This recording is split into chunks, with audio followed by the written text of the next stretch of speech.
Before the first human drew breath, before the oceans were poured, before the sun was told to shine, there was a war, and the most beautiful being God ever created stood in the middle of it, not as a victim, as the instigator. His name in the original Hebrew was Helel ben Shachar, the Shining One, son of the dawn, the being we would one day call Lucifer.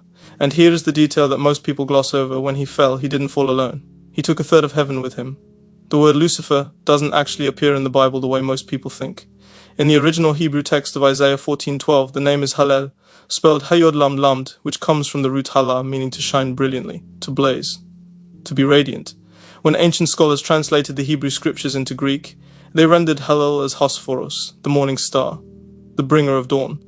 In the night sky, that was Venus, the brightest light before sunrise. When Jerome translated the Bible into Latin in the 4th century, Hosforos became Lucifer, from lux meaning light and fer meaning to carry. The Latin Lucifer wasn't a name at all. It was a description.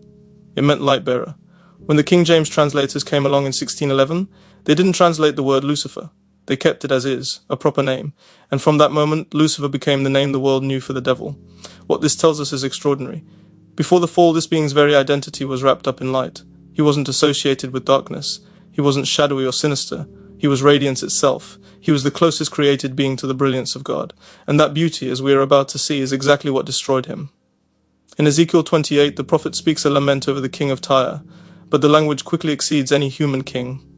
Ezekiel is drawing back a curtain. He writes, "You are the seal of perfection, full of wisdom, perfect in beauty." Those two phrases alone are staggering. Every precious stone adorned this being: carnelian, chrysolite, emerald, topaz, onyx, jasper, lapis lazuli, turquoise, beryl. Ezekiel lists 9 gemstones. 9. And their settings were made of gold, prepared for him on the day he was created. He was not just beautiful, he was the definition of beauty. Ezekiel 2:8-14 tells us his role. "You were anointed as a guardian cherub, for so I ordained you. You were on the holy mountain of God. You walked among the fiery stones." Theologians have wrestled with what fiery stones means. The most compelling interpretation is that these are the blazing luminous stones surrounding the very throne of God, the inner sanctum of heaven. This being didn't admire the throne from a distance. He walked there, among the fire. Verse 15 drops the weight of the sentence like a stone. "You were blameless in your ways from the day you were created, till wickedness was found in you," not placed in you, found. It grew from within. And Ezekiel 2:8-17 tells us exactly where it started. "Your heart became proud on account of your beauty, and you corrupted your wisdom because of your splendor." He didn't fall because of an outside temptation. No serpent whispered in his ear. No enemy seduced him. He fell because he looked at himself, and decided that what he saw deserved more than it had been given. Isaiah 14:13-14 records what theologians call the 5 declarations that trace the architecture of his rebellion. "I will ascend into heaven. I will exalt my throne above the stars of God. I will sit on the mount of the congregation. I will ascend above the heights of the clouds. I will be like the Most High." Notice what is absent from every single one of those statements. There is no we, there is no us, there is no you as in God, only I, 5 times, in 5 consecutive sentences, the most self-absorbed. Monologue in the history of the universe, spoken in the most glorious place the universe has ever known.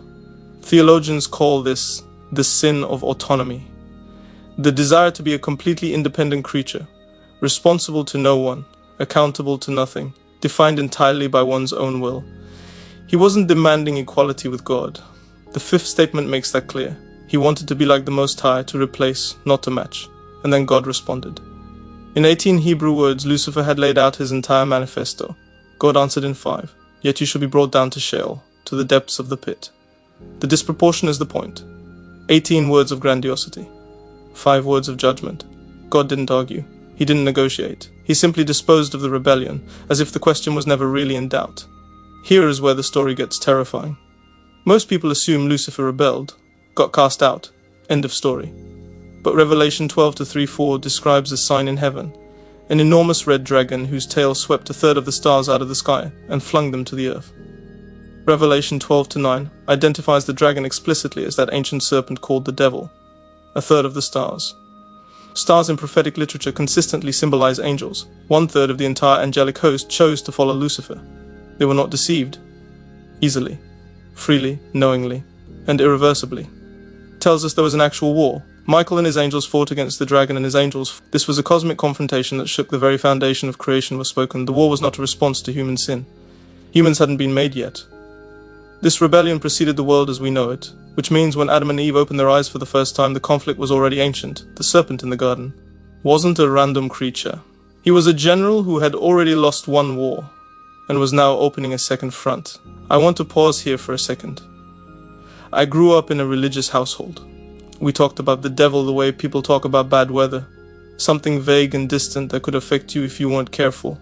He was a cartoon villain, a name invoked when things went wrong. But the first time I sat with these texts, really sat with them, something unsettled me, because Lucifer's fall didn't start with an act. It started with a thought. Your heart became proud on account of your beauty. That's it. That's the origin of evil. Not violence, not greed, not lust. A thought about one's own worth. A private, interior moment where a being looked at what God gave him and decided it wasn't enough. Decided he deserved the throne. I've met that thought. Not in a cosmic way, but in small, ordinary moments. When I wanted credit I didn't get. When I felt I deserved recognition that went to someone else. When I quietly decided I was better than how I was being treated. The fall of Lucifer is not primarily a story about angels. It is a story about the anatomy of pride. And every human being who has ever lived has had to reckon with the same architecture in their own soul. If you've been watching this channel for a while, you know we don't shy away from the hard things. If this is resonating with you, and I suspect it is, consider subscribing. This is what we do here. The canonical Bible gives us the bones of this story, but the Book of Enoch, an ancient Jewish text referenced in the New Testament letter of Jude and deeply embedded in Second Temple Judaism, fills in details that are almost impossible to absorb. Enoch describes a class of angels called the Watchers, beings assigned to observe and guard humanity. But in one of the most chilling passages in any religious text, 200 of them, to a mountain called Hermon, swore a collective oath and chose to abandon their post. Their leader was Samyaza. Beneath him was Azazel, described as teaching humans the art of war, how to make swords, how to make shields, how to make instruments of destruction. Other watchers taught sorcery, enchantments, astrology twisted into dark arts. What Enoch is mapping is a layered story of fallen intelligence being weaponized against humanity. The Book of Enoch was excluded from most canonical Bibles, but it was not excluded because it was considered false. It was the most read religious text at Qumran, among the Dead Sea Scrolls. The early church read it. Some church fathers quoted it. The picture that emerges when you hold the Bible and Enoch together is this: the rebellion of Lucifer was not a single event. It was a campaign, and that campaign did not end when he was expelled from heaven. It accelerated when he arrived on earth. So let's hold the whole picture. The most beautiful being ever created, given a throne, given wisdom, given access to the fire of God's own presence, and it wasn't enough. One thought, one turning inward, and a third of heaven follows him into the dark, not because they were forced, because they chose. Jesus said in Luke 10:18, fall like lightning from heaven, not slow, not reluctant, instant, violent, final. The being who was light became the absence of it. The being who carried dawn became the Lord of darkness. The being whose very name meant radiance became the definition of ruin, not because God made him that way, because he chose it, deliberately, irreversibly. So what does any of this have to do with you? The first sin in the universe wasn't murder, it wasn't theft, it wasn't betrayal, it was pride.